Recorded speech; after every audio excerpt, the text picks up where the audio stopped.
મહત્વના સમાચારથી શરૂઆત કરીએ તો ખ્યાતિ હોસ્પિટલની વધુ એક મહાકરતૂત સામે આવી છે।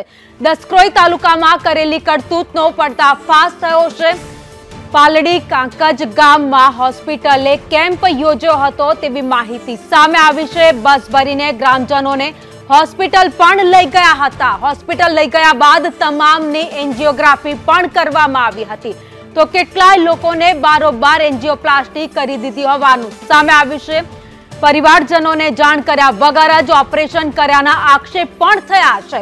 तो कांकज गाममां 10 लोकोना ऑपरेशन कर्यानी माहिती मळी छे। घूंटणनी तकलीफवाळा दर्दीओने स्टेन्ड मूक्यानो आक्षेप छे। 1 वर्ष पहला ऑपरेशन कर्या होवाना आक्षेप अत्यारे करवामां आव्या छे। तो 25 डिसेम्बर 2023 में आ सर्जरी करवामां आवी हती। तो वधु एक कौभांड ख्याति होस्पिટલનું સામે આવ્યું છે।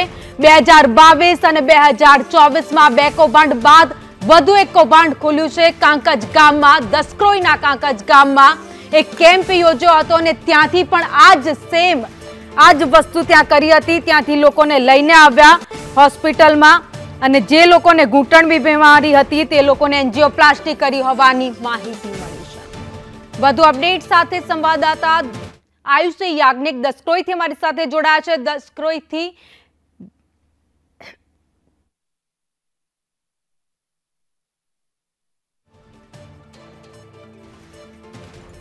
संवाददाता आयुषी याज्ञिक हमारी साथे जोड़ाई गया है। आयुषी, વધુ એક કૌભાંડ ખ્યાતિ હોસ્પિટલનું સામે આવ્યું। बिल्कुल भाविनी आ ख्याति होस्पिटल जाने के होस्पिटल एने आ कौभांड आचरवा माटे ज खोली होय तेवी स्थिति सामे आवी रही छे। कारण के वधु एक कौभांड तेनुं सामे आव्युं छे कारस्थान के जेनी अंदर अमदावादना जे पालडी कांकज गाम छे त्याना लोकोने छेतरवामां आव्या छे। अहींया आवीने ख्याति होस्पिटल द्वारा एज मॉडस ऑपरेंडीनो उपयोग करवामां आव्यो छे। जे आनी पहेला कड़ीना बोरसरा गाम माटे करवामां आव्युं हतुं। जे लोको छे तेने अहींया पहेला केम्प करवामां आव्यो। जे केम्प करीने अने त्यारबाद बीजा दिवसे लोकोए पोतानी गाड़ी मोकली અને ગાડી મોકલ્યા બાદ દર્દીઓને 15 થી પણ વધુ દર્દીઓને એક સાથે તેઓ ખ્યાતિ હોસ્પિટલ લઈ ગયા અને ત્યારબાદ ત્યાં જઈને તમામને એન્જિયોગ્રાફી કરવામાં આવી અને 7 થી 8 લોકોને તો એન્જિયોપ્લાસ્ટી પણ કરી દેવામાં આવી, જેમાં જે દર્દીના સ્વજનોને તો આ અંગે જાણ પણ ન કરવામાં આવી। જે આ જોઈ શકાય છે ફાઇલ કે 1 વર્ષ પહેલા જ્યારે આ પાલડી કાંકજ ગામ ખાતે આ ખ્યાતિ હોસ્પિટલ દ્વારા આ પ્રકારે કરવામાં આવ્યો તો કેમ્પ કર્યા બાદ લોકોને લઈ જવામાં આવ્યા હતા। જે માણસ પગમાં ચાલવાની તકલીફ હતી તેને પણ સ્ટેન્ડ મૂકી દીધા છે। જેને મણકાની તકલીફ હતી તેને પણ સ્ટેન્ડ મૂકી દીધા છે। લોકો સાથે વાતચીત કરીશું। ખ્યાતિ હોસ્પિટલનું આ કાંડ તમારા ગામમાં પણ સર્જાયું છે, ક્યારે સર્જાયું અને કઈ રીતે લોકોને છેતર્યા છે ગ્રામજનોને? આ 25 ડિસેમ્બર 2023 નો કેસ છે। એટલે પપ્પા તો અત્યારે બહાર ગયા છે પણ આ એમની ફાઇલ છે। એટલે પપ્પાને કેવું રૂટીન ચેકઅપ માટે અહીંયા લઈ ગયા હતા, ગામમાં કેમ્પ હતો અને પછી એવું હતું કે ભાઈ અમારી મોટી હોસ્પિટલ છે ને ત્યાં આવો એસજી હાઈવે ખ્યાતિ હોસ્પિટલમાં, તો ત્યાં આગળ મોટા ડૉક્ટર છે ને કાર્ડિયાક છે, તમારું બધું રિપોર્ટ ને એવું બધું કાઢશું। એટલે ગામમાં ઘણાને કોઈને હાથ પગ દુખતા હતા, પગ દુખતા હતા, કોઈને તાવ આવતું હતું, માથું દુખતું હતું, એવા બધા ઘણા દર્દીઓને લઈ ગયા અને મોટાભાગના બધા કેવું કે ભાઈ જે સિનિયર હતા ને અને જે બહુ આમ ભણેલા ના હોય એવાને જ લઈ ગયા। ત્યાં લઈ ગયા પછી એમને શું કર્યું કે ભાઈ બધા એને એન્જિયોગ્રાફી જ કરાવી દીધી કે ભાઈ બધાને દિલની જ બીમારી છે એમ, અને બધાને ડરાવી દીધા અને કોઈના ફોનને એમને નહોતા આપ્યા અને બધાને અલગ અલગ રૂમમાં રાખેલા હતા। અલગ અલગ રૂમમાં રાખ્યા, કર્યું કે ભાઈ એકબીજા વાત ના કરે અને પછી થોડી વાર પછી એમને બધાને રિપોર્ટ માટે વારાફરતી લઈ ગયા અને એવું નિદાન કર્યું કે ભાઈ તમારે એન્જિયોગ્રાફી કરાવવી પડશે ને એન્જિયોગ્રાફી પછી તમારે નળી બ્લોકેજ આવી છે તો પછી તમારે નળી બ્લોકેજ માટે તમારે એન્જિયોપ્લાસ્ટી કરાવવી પડશે। અને ઘરનાને કોઈને જાણ કર્યા વગર એમને ડાયરેક્ટ ઓપરેશન કરી નાખ્યા ઘણાના। એમાં મારા પપ્પાનું ઓપરેશન કરવાનું થયું ને તો એમને ત્યાં એક બેન હતા, એ બેનનું નામ હતું તોરલબેન। એ ટોટલ આખી હોસ્પિટલના હેન્ડલિંગ એ કરતા હતા। તો એ બેને મારા પપ્પાનું પોતે એક વિડીયો બનાવ્યો, એટલે કન્ફેશન વિડીયો કે ભાઈ હું જાતે જસુભાઈ બોલું છું અને મારી જવાબદારી, મને કંઈ પણ થાય ને તો હોસ્પિટલને કંઈ કરશો નહીં એમ। અચ્છા, આ રીતે જે રીતે કરવામાં આવ્યું, આ જે જાણ કર્યા વગર આપને તો જાણ કરી નથી કે આ ઓપરેશન કરે છે, એ લોકો એવું કહે છે કે ફોન પણ જમા કરી લીધા હતા? હા, ફોન બધાના લઈ લીધા હતા। એ તમે પોતે આ દર્દી બધા ઊભા જ છે એમને પૂછી જુઓ। એ ત્યાં આગળ એવું જ હતું કે ભાઈ તમને જેને જેને એન્જિયોગ્રાફી કે કંઈ પણ રિપોર્ટ માટે લઈ જાય ને કોઈના બ્લડ રિપોર્ટ નથી કાઢ્યા, બધાને ડાયરેક્ટ હોલ કર્યો હાથમાં હોલ કર્યો ને ત્યાંથી ના થઈ એન્જિયોગ્રાફી, પગમાંથી હોલ કર્યો. પણ એન્જિયોગ્રાફીનું એમનું મૂળ કામ એ જ હતું કે ભાઈ આમાં જે આયુષ્માન કાર્ડમાંથી જે પૈસા મળે ને સરકારના એમને એ જ લાભ લેવાનો હતો. પછી તમને શું કઈ લઈ ગયા હતા કાકા? મને તો પોસ્ટરની તકલીફ હતી. ત્યાં જઈ પછી મને અહીં મૂકી વિમાન કે તમને એક નરી બ્લોક બોલે છે, ત્યાં આ કરાવવું પડશે ને કંઈ ક્યારેક અટક આવે એમ કરીને લઈ ગયા. ને કઈ રીતે લઈ ગયા હતા? આખું શું હતું? કેવી રીતે લઈ ગયા અને કેવી રીતે આખું નાટક આ લોકોએ ઊભું કર્યું? હોસ્પિટલમાં ગયા ત્યારે માહોલ કેવો હતો? બધાને અલગ અલગ લઈ ગયા. તમને મોબાઈલ બી જમા કરી લીધો હતો?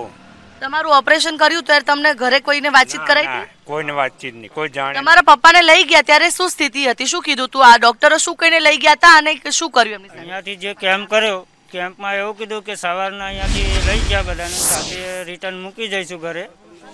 અને રિટર્ન આવ્યા ને એટલે મેં સાંજના ફોન કર્યો તો મને કે કાલ સવારમાં મૂકી જઈશું. તો બીજા દિવસ સવારના ના આવ્યો તો અમે 11-12 વાગે મેં ફોન કર્યો તો મને કે એમને તો સ્ટેન્ડ મૂકી દીધું છે, હવે એમને 2 દિવસ વગર ઘરે નહીં આવે. પછી હું ગયો હોસ્પિટલ, મેં હોસ્પિટલે જોઈ નથી. હું ને મારો બેન છે, અમે બંને ગયા ત્યાં. તો ત્યાં જ્યાં ત્યારે તો એમના આઈસીયુમાં હતા, સ્ટેન્ડ મૂકી દીધેલું. પછી હવે એ બધું લગાવેલું આપણે કઈ રીતે કાઢી? અત્યારે તબિયત કેવી રહે છે? સ્ટેન્ડ મૂક્યું છે, જરૂર હતી કે નથી? નથી જરૂર કોઈ. જે તકલીફ હતી એ એમને એમ રહી. એમના પોસ્ટરની તકલીફ હતી, પેશાબ અટકાઈને થતો હતો, એ એમને એમ રહીને અમને એમ કીધું કે તમારે એનું ઓપરેશન કરવાનું. એટલે શું કેવું છે બા? તમને લઈ ગયા હતા ને આ લોકો? કે શું કર્યું, કેવું, શું કઈ લઈ ગયા હતા? પછી કાલ આવો તો ઓપરેશન કરીશું કે છે એમ, પણ પછી મને બાબાએ ના પાડ્યું ઓપરેશનની, પણ બધું ચેક કર્યું આખું શરીર. તો રાત્રે હું આવતી રહેતી પાછી. અચ્છા, અહીંથી જયારે લઈ ગયા હતા ત્યારે શું કઈ લઈ ગયા હતા તમે? ઓપરેશન તમે દાખલ થઈ જાવ એટલે તમારે પહેલા પૂછ્યું હતું કે તમારી પાસે આયુષ્માન કાર્ડ છે કે? હા, આયુષ્માન કાર્ડ લઈ ગયા હતા. એટલે ગામમાં જેની પાસે આયુષ્માન કાર્ડ હતું એ લોકોને જ લઈ ગયા? મારી જોડે આયુષ્માન કાર્ડ નહોતું, પણ કે ત્યાં આપણે નીકળી જશે એમ.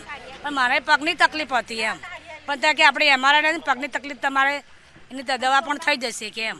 પણ તે જે હતા એન્જિયોગ્રાફી બધા રિપોર્ટ બધા મારા કાઢ્યા. પણ મારે એવું કે પછી કે તમારે વિમાન મેળવું પડશે. મેં ના, મારે નથી મૂકાવ. પણ મારા બાબો રાત્રે લેવા આવ્યા તે કે ના, તમારે અત્યારે 5,000 ભરી અને ત્યારે તમે લઈ જાઓ કે. અને અમે એમઆરઆઈ કાઢ્યો તો હમણાં રિપોર્ટ આપ્યો નથી. એમઆરઆઈના રિપોર્ટ કઈ આપ્યા નથી. બિલકુલ બધાને, એટલે કે તમામ લોકોને આ પ્રકારે છેતરવામાં આવ્યા. શું કેવું છે આપનું? કઈ રીતે આ લોકો ડોક્ટરોએ છેતરાતા ને તમને ત્યાં જઈને શું કર્યું? અમને અહીંયા કે કેમ્પ સર્જાવો તો આપણે કે બધાને ગામડામાં જવું કે મફત દવા થાય છે ને, એટલે બધા કેમ્પમાં જયા એટલે મેં કીધું મને આ 2 ખભા દુખે છે. તો કે ત્યાં તમારે તપાસ થશે, ત્યાં હાલો કે. બીજા દિવસ ગાડી લઈને આવ્યા એટલે બધા અમે તો જયા ત્યાં લઈ ગયા. પછી એમને તો તરત જ તે કપડાં આપણા એમને પહેરાવી દીધા. પછી બધાને બેહારી દીધા લાઈન છે. બેહાર્યા પછી કે તપાસ કશી કરી જ નહીં એનો, અને અંદર લઈ ગયા રૂમમાં. એક જણને લઈ જઈને તરત આમ ઇન્જિયોગ્રાફી કરી નાખી. ઇન્જિયોગ્રાફી કરી એટલે અમે કીધું મને ખવાનું છે ને આવું કેમ કરે છે કીધું. પછી અમે તો લાઈન હોવા દીધા બીજા રૂમમાં. પછી ઠંડી ચડી, તાવ ચડ્યો. તમને સ્ટેન્ડ મૂકી દીધું? ના, સ્ટેન્ડ નતું મૂક્યું, ખાલી ઇન્જિયોગ્રાફી. પછી કઈ રીતે પાછા આયા ઘરે? પછી પાછા ગાડી મૂકી જઈ ને બીજા દિવસે. તો પૈસા લીધા? આયુષ્માન કાર્ડ માંથી પૈસા કપાયા? હા, કપાઈ જા. કેટલા લીધા હતા? એ તો ખબર નથી. આ જે લોકો ગયા હતા તમારા ગામમાંથી, તમામના આયુષ્માન કાર્ડમાં જે રકમ હોય છે કે જે સહાય હોય છે તે ચૂકવાઈ હતી? હા, એમાંથી કપાઈ ગયા ને. પણ કેવું કે એ વખત તો બધા અમે એનો વિરોધ કરતા હતા. એનો વિરોધ કરવા માટે ત્યાં આગળ ગયા. પણ એ વખત કેવું છે કે ભાઈ એમને એટલા બધા બીવડાઈ દીધા હતા ને દર્દીઓને, કે દર્દી એક જ વસ્તુ પકડી રાખી હતી કે ભાઈ અમારું આ જે ઓપરેશન કરવાનું કહે છે ને, ડોક્ટરો જે કહે છે ને એ કરવા દો એમ, તમે કોઈ પોલીસ કેસ ના કરશો. અમારે એ વખત જે જ્યારે ડિસેમ્બર 2023માં જ્યારે કેસ બન્યો ને ત્યારે અમારે કહેવાનું હતું કે ભાઈ પોલીસ કેસ કરીએ. તો બધાએ ના પાડી, ગામના બધા લોકો એમ કે ભાઈ ના, આપણામાંથી કોઈને કોઈ તકલીફ છે નહીં, અત્યારે કોઈની ડેથ થઈ નથી, એટલે બધાએ રજા લઈ લીધી. બીજે દિવસે એમને બધાને રજા આપી દીધી, બધા અત્યાર સુધી ઘરે છે. પણ અમને ડાઉટ પૂરો હતો કે ભાઈ એ કંઈક કૌભાંડ ચાલે છે. અને અમારી એટલી જ રજૂઆત છે કે જે અત્યારે હાલમાં જે આ બન્યું એની અંદર સરકારે એટલું જ ખાલી એમાં પગલું લીધું છે કે ભાઈ એમનું આયુષ્માન કાર્ડનું જે લાયસન્સ એ રદ કર્યું છે. પણ અસલમાં તો હોસ્પિટલ બંધ કરાવવાની જરૂર છે ને, બરોબર? ડોક્ટરને પકડી લીધો કે એને જેલ થાય એનાથી કોઈ મતલબ નથી. જે મેન જે ગુનેગાર છે કે એના જે ઓનર હતા કે જે ચલાવતા હતા એ બધા એની ઉપર કંઈક એક્શન લો ને, બરોબર છે? એ જ અમારે આજ આ લોકોની જ્યારે સર્જરી કરી હતી ત્યારે કોણ ડોક્ટર હતું? એ રવિ સંઘવી કરીને હતા સાહેબ, અને ડોક્ટર સાથે વાતચીત કરી કે કેમ સ્ટેન્ડ મૂકી દીધા, જરૂર નથી કરીને વાત એમને તો પછી થોડી વાર તો એમને માસ્ક પહેરેલું હતું, અમે પછી અમારા પર્સનલ મોબાઈલથી વિડીયો ઉતાર્યા એમના ઘણા બધા, તો એમને વિરોધ કર્યો ટોટલ સ્ટાફે, અને અમે જે ઉપર સિટી સ્કેન રૂમ છે ને ત્યાં જઈને એમનો વિડીયો ઉતારતા હતા તો એમને ના પાડી કે ના અમારો વિડીયો અહીંયા અલાઉડ નથી, તમે વિડીયો ના ઉતારશો એમનો. પછી અમે કીધું કે ભાઈ જો અમે તો વિડીયો ઉતારીશું, તમે સાચા હોય બરોબર તો વિડીયો ઉતારવા દો, તમને શું તકલીફ. માસ્ક પહેરીને ડોક્ટર સામે આવતા હતા. હા માસ્ક જ પહેરેલું હતું એ વખત, એમનો ટોટલ સ્ટાફ માસ્કમાં જ હતા, તો પણ અમે વિડીયો તો ઉતાર્યો, તો કીધું વાંધો નહીં તમારો પ્રોટોકોલ હોય તમારા આનો દવાખાનાનો તો તમે વાંધો નહીં માસ્ક પહેરી રાખો, પણ વિડીયો ઉતારીશું. પછી બહુ એવું ચાલ્યું ને એટલે એમને ખ્યાલ આવી ગયો કે આ બધા ગામની પબ્લિક વધારે ભેગી થશે ને તો કંઈક ઝઘડો થશે, એટલે એમને અમારી સીધી માફી માંગી. બિલકુલ, તો જે રીતે આ કોઈ પહેલી ઘટના નથી કે અમદાવાદની ખ્યાતિ હોસ્પિટલે પાલડી ખાતે આ જે કડીમાં જે કેમ્પ કર્યો તે પહેલી વખત કર્યો, પરંતુ આ એક પ્રકારની તે હોસ્પિટલ જે છે તેનું કામ જ આ હતું, ગામે ગામ જવાનું, માર્કેટિંગ કરવાનું, પહેલા કેમ્પ કરવાનો, કેમ્પ કર્યા બાદ લોકોને તમારા સ્વાસ્થ્યની અંદર આ ખામી છે ફલાણી ખામી છે કરીને બસ ભરીને લોકોને લઈ જવા ખ્યાતિ હોસ્પિટલ, અને ત્યાં જઈને તેમની સીધી એન્જિયોગ્રાફી ને એન્જિયોપ્લાસ્ટી કરવી અને સરકારની સહાય લઈ લેવી, કારણ કે અહીંયાથી જેટલા લોકોને લઈ ગયા હતા તમામના આયુષ્માન કાર્ડ પહેલા જમા કરવામાં આવ્યા હતા, અને જેની પાસે આયુષ્માન કાર્ડ નહોતું તેમની પાસે તેમનું આયુષ્માન કાર્ડ કાઢી આપી નાખી છેતરપિંડી આચરવામાં આવી. આભાર માહિતી માટે.